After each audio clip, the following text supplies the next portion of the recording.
Hi guys, I'm David. Sorry about my voice. I'm a little bit sick and I just woke up. The reason why I decided to make this video is because I've seen a fair amount of people complaining about the currency they make in this leak. I wouldn't usually share this on YouTube, but because I want to milk it as much as I can myself. But I know there's lots of people like me who took a holidays and they just want to have fun, they just want to make currency, they just want to play their build that they were working on for such a long time. So here it is. I'm gonna make make it in segments, so it's for everyone, even the players that know almost nothing about the game. So it's gonna be longer video, so you use the timestamps to go around. Now, how did I make most of my currency? I made around 20 divines this week. It was pretty easy, I would say. Delving, to be honest, is very chill. You don't have to think about anything. You just go through nodes. It looks very difficult, but it's really not. I think delving is way easier to understand for people than the actual mapping. The mapping I would say it's like 10, and delving it's like 4. Now, I'm going to try to explain it as much as I can, but you can just go to wiki and you can figure out most of the stuff yourself, right? So for example, what kind of fossils drop behind the certain walls? For example, if I have a node that can drop that have this icon, and for example it's on red background, look at that. I can have a pasted fossil. There is ADC potentially, because it's not 100%, but potentially ADC behind that node. So if you open a wiki, you can pretty much understand everything about Delta. Hi, I'm a future David, less sleepy. I forgot to mention the reason why you drop more than in maps, and that is you open the boxes instead of killing the monsters, right? So they nerfed the drop rate of set items in general from mobs, but because in Delve you click on boxes, uh, there were no changes to Delve. That's why it's better than the actual mapping. Now, delving is not for 1000 HP characters with no evasion and barely, res capped.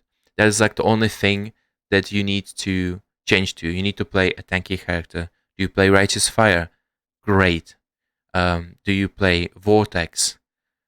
Oculist? Amazing. So anything that can chill and be quite fast, or it has high block or high evasion. These are like the only conditions you need to have a very good time and not die too much. Now,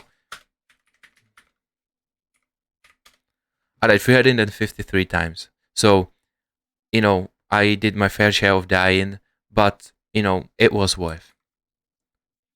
Now, as I said, most of the information regarding to what is behind the walls and stuff like that is on the wiki, but I'm just going to try to explain what is not on the wiki. So, for example, how do I get to a node that is cut off? I'm going to call these nodes finishing nodes. So that means that you cannot use these to get to your point. Also, there's another rule. There needs to be at least one box between the node and the cutoff node. So for example, if there was something here, it could potentially go there. However, there's no square block in between the one that we want to get to, so it couldn't be this one either. So it's either this one going up, left like this, or it could go this way, right? Or just this way. So it could be either this one, that's number one, or it could be this one. You're just going this way and this way, or like this. So you can have only two options to get your cutoff node. Now, do you want to go for the cutoff node? If it's not one of the elements, or it's not the fossil behind the correct background that you want, just ignore it. I don't think it's worth to go for it. It's too much hassle. Sometimes it's stress. Sometimes you're like, oh, it should be here, but it's not here. But it's just ignore it. Let's talk about the Azurite. pretty much you upgrade these three so you can go into the darkness as much as you can. You want to have a certain darkness resistance at the depth you're doing. So for example, if you at the depth 108, you want to be kept at 75%. The higher this number is, the longer you can stay without using flares inside the darkness, right? Light radius, that means that when there's the card, how far away the light goes away from the card. Remember, if you are inside the darkness and you use skill on the monsters, they won't take any damage unless if they're not inside the light. So how do I get the light? If not from the card, you use flares. Self-explanatory, you upgrade the maximum amount of flares. The more you upgrade it, the more flares you have. Duration, self-explanatory. Radius, that means the radius of the flare.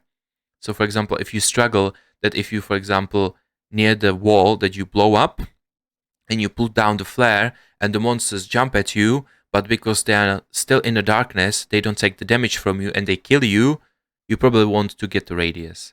The damage, you can upgrade that as well inside the dynamite. I didn't find any walls yet that you would need to use more than white dynamite. So, you just upgrade it based on your preferences. Now, okay, you convinced me. I'm gonna do delving. What depth I should be delving at and what nodes I should look for. Unfortunately, that depends on you. But at the very least, you need to be depth 35 so you can encounter some of the cities. But if you go too deep, you cannot do Hero's Recipe. If you like to do Hero's Recipe, for example, the new rares still drop nice amount of jewelry, and you can, for example, go for jewelry nodes if you like low depth, so you can make a Hero's Recipe. Other than that, I explained the fossils and the background. If not, you can find that on Wiki. But I think I would recommend to do minions and auras. I cannot find any. I think I had it. I've seen one somewhere. Oh, there's one. So it looks like this. This drops fossils for minions. It drops +1 to let's say zombies and whatever necromancers use, and you get aura. So for example, you get life reservation efficiency, which is really good for aura stackers, so they use those rings. So you look for this one, elements. Why elements? Is because there is a high probability if you get a box with jewelry that it's gonna drip curse. People cannot do reforge caster on influence rings as much as they could last league. So the main way to get a curse ring is discover it yourself, or just hail spam it or whatever, or you just buy the one from Delve for, let's say, 10 to 20, 15C, which doesn't seem much, but if you drop 4 to 5 rings, there you've got 50C. You will not drop 5 rings in one node, but you can. Now, I forgot to show you how the elements look like. They look like this, and like this. Deeper you are, the higher item level of the items you can drop, and the higher rolls you can get, right? So, for example, what I sometimes do is I just go through the rings. Let's say I have flavor ability here. You can see the rolls are pretty doo-doo. That's why it's 12C. This one has T1 int, so I put it for 25. Sometimes, if I can, what I do is I craft on live, like on this one, because sometimes people don't understand how to look on a trade website, for example, free prefix or live. They don't know how to do it, so I just craft on live for 3 alks, and I can bump up the price by a little bit. Now I'm going to show you how do I delve, as well as what do I do in the cities. Other than that, I think I explained everything enough. If you have any questions, you can come to my stream. I took holidays, so I either play PoE or I sleep. So if I'm gonna be online quite a lot. So if you have any questions, you can come and ask. So I'm sorry if this part is not going to be very professional, but I have no way of repeating and cutting. So what I do usually when I delve, you can take your time. This is depth 61, so the monsters are level 74. As you can see, you can every now and then find the um, stuff right next to the card. But for example, now the card went one way, so I know I have to go another one. I'm gonna put down the flare, and I find dynamite catch. This is kind of ass, so nothing dropped. Again, he went that way, so I'm gonna go this way. Now wall, nice.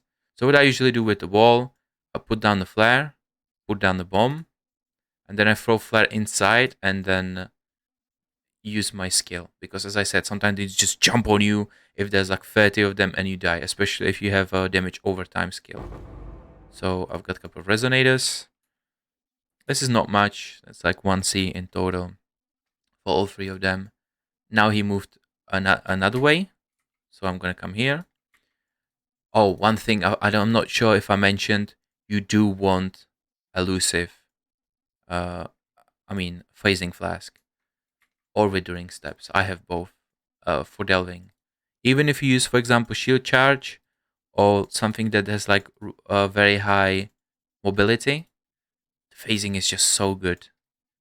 Going through the monsters, especially if you like, you don't have to spend as many flares if you move through the monsters. You don't have to put the light down so you can kill them, right? And that was pretty much it, right? That was very underwhelming loot, I admit, but it is what it is. I'm going to go and maybe not cut it until I get to a city. So both of the nodes. We'll see. We'll see. It's pretty explanatory. When you get to a node, sometimes you get fucked. Like there's like you just find very hard hitting rare, and there's nothing you can do other than bend over.